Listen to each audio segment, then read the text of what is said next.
No final de 2019, quando Vanderlei Luxemburgo não renovou, ou seja, o Vasco não renovou com Vanderlei Luxemburgo, eu naquela ocasião disse que o Vasco iria em 2020 brigar para não cair.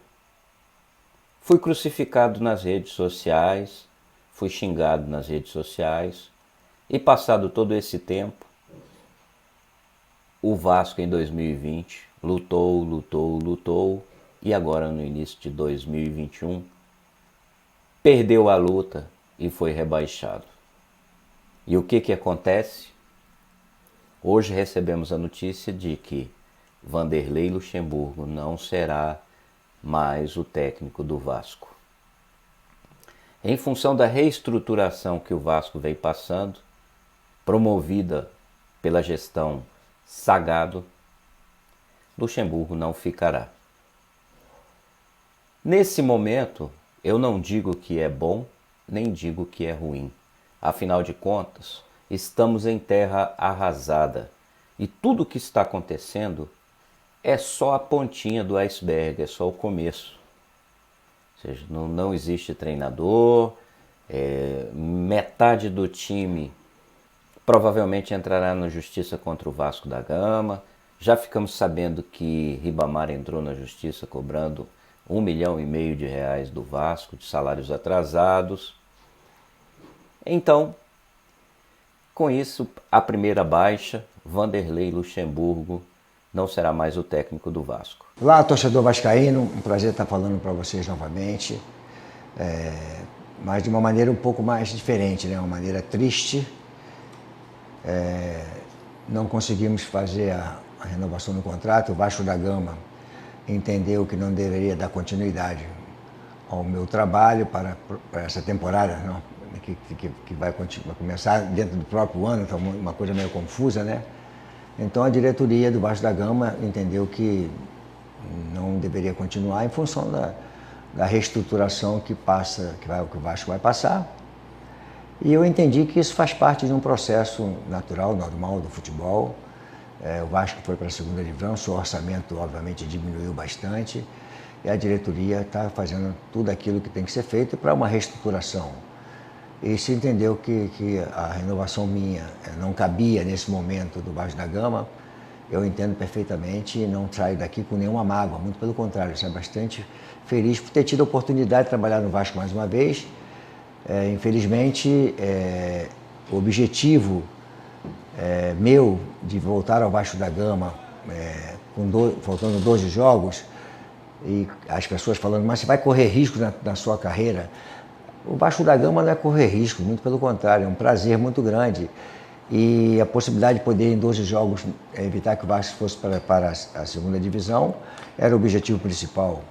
Então, as pessoas achando que vai macular a imagem, porque vai para o Vasco da Gama caiu. Quem não quer trabalhar nesse grande clube, nessa grandeza que é o Vasco da Gama, e puder contribuir de uma certa maneira? Eu acho que eu estaria contribuindo se mantivesse o Vasco da primeira divisão. Não consegui. Queria continuar, mas a diretoria entendeu pela reestruturação que não cabia o Vanderlei Luxemburgo nessa reestruturação. Eu também entendo que está natural, que é normal. Eles têm que fazer aquilo que cabe dentro do orçamento deles, naquilo que eles acham que pode ser feito. E dizer também que aquilo que eu falei quando cheguei, que eu só aceitaria salário se o Vasco se mantivesse na primeira divisão, tem um documento já preparado pelo Pássaro para eu assinar, abrindo mão dos 2 meses de salário, porque eu sou um cara de palavra. Eu não mantive o Vasco na primeira divisão. Se eu não mantive, eu não tenho direito a receber absolutamente nada. Então, só agradecer ao Vasco da Gama por ter me dado mais uma oportunidade de trabalhar aqui e ter podido tentar contribuir, né? Fiz o máximo que um profissional pode fazer, mas infelizmente não consegui. Mas tenho que deixar aqui um agradecimento ao torcedor do Vasco da Gama pelo carinho que sempre se manifestou comigo, teve comigo, aos funcionários do Vasco da Gama, ao staff, o pessoal que trabalhou junto comigo aqui. Um grande abraço a todos. O STJD liberou as escutas do VAR ao Vasco da Gama. Só que com um detalhe: quando o Vasco recebeu essas comunicações, elas estavam incompletas. Porque a parte principal, que era o pré-jogo, as conversas dos componentes ali do VAR, com relação à calibração das linhas, em relação aos ajustes do VAR, essas conversas não vieram. Então o Vasco da Gama requereu ao STJD que enviassem todo o conteúdo dessas conversas do VAR. E aí há uma questão. Se a CBF não disponibilizou ou não disponibilizar, é uma brecha muito grande para que o Vasco consiga impugnar essa partida. Então existe sim uma possibilidade real desta partida entre Vasco e Internacional ser impugnada. E aqui estamos mais uma vez falando de justiça e política do Vasco. Infelizmente, é um assunto que nós estamos tratando há vários meses. Aliás, esse é um assunto recorrente, são assuntos recorrentes no Vasco da Gama. Política e justiça. Então, em terra arrasada, meus amigos, eu fico ouvindo e fico assistindo as lives aqui e fico entristecido com o posicionamento de muitos amigos que ainda assim, diante de toda esta bagunça que se transformou o Vasco da Gama, nós ainda temos apoiadores desses golpistas, que noticiam a todo instante ações dessa gestão fraudulenta, dessa gestão golpista. Mas nós não vamos parar,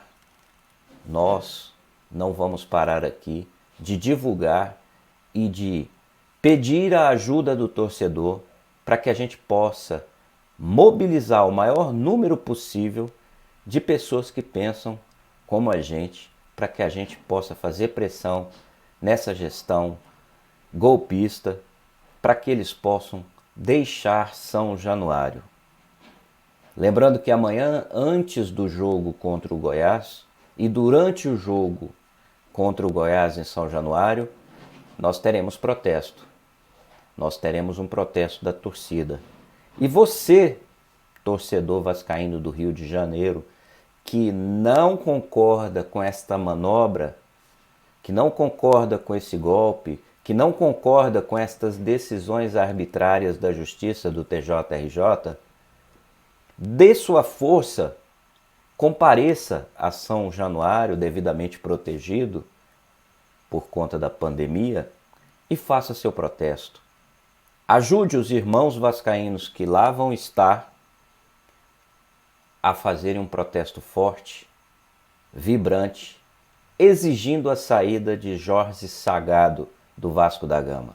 Não podemos mais admitir esta bagunça. Tá bem? Peço a todos vocês que não se associem ao Vasco nesse período e os que já são sócios, que repensem suas associações, porque não podemos alimentar essa rede que se instalou dentro do Vasco da Gama e ano após ano aumenta a dívida e esse dinheiro não sabemos para onde vai. Não estamos aqui acusando ninguém, mas a gente vê na prática que as coisas não estão funcionando, que esse dinheiro não está chegando onde deveria chegar. Então vamos boicotar, sim, sócio zero, porque esta arma nós temos e nós podemos usar. Porque fazendo essa pressão, asfixiando esses mercenários, nós poderemos reverter esta situação. Enquanto isto, os processos correm na justiça, o processo de 12 sócios continua em andamento e a qualquer momento poderemos ter uma decisão. E a mesma coisa acontece com o pedido de impugnação da partida. Outra notícia que veiculou é que a gestão Sagado está negociando a venda de uma joia do Vasco, Tales Magno. Porque eles não têm dinheiro, não conseguem captar dinheiro, que é como se deveria fazer, ir ao mercado captar dinheiro, eles vão vendendo as nossas joias para poder cobrir o rombo que eles mesmos abriram, o buraco que eles mesmos abriram. Infelizmente é uma gestão incompetente, gestões anteriores incompetentes, esta não é diferente. E esse discurso de austeridade não cola mais para nós vascaínos. Mais uma vez eu venho falar aqui com as torcidas organizadas do Vasco. Se vocês amam o Vasco da Gama, se vocês existem para defender os interesses do Vasco da Gama, apareçam amanhã em São Januário e protestem. Protestem. E protestem muito para que Jorge Sagado deixe a presidência do Vasco, renuncie e Levenciano assuma de forma definitiva. Prejuízos já aconteceram, inúmeros. Fábio Cordella assinou com outro clube, esperou até o presente momento, não teve decisão da justiça favorável ao Leven, portanto, vida que segue, e ele assinou com outro clube, se não me engano, com o clube argentino. Mas a vida segue, meus amigos.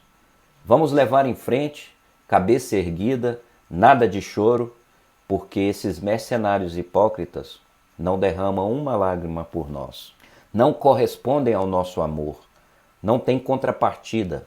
O Vasco da Gama não dá nada em troca do amor que o torcedor demonstra a todo instante pelo Vasco. Então nós precisamos sim derrubar essa turma que está lá.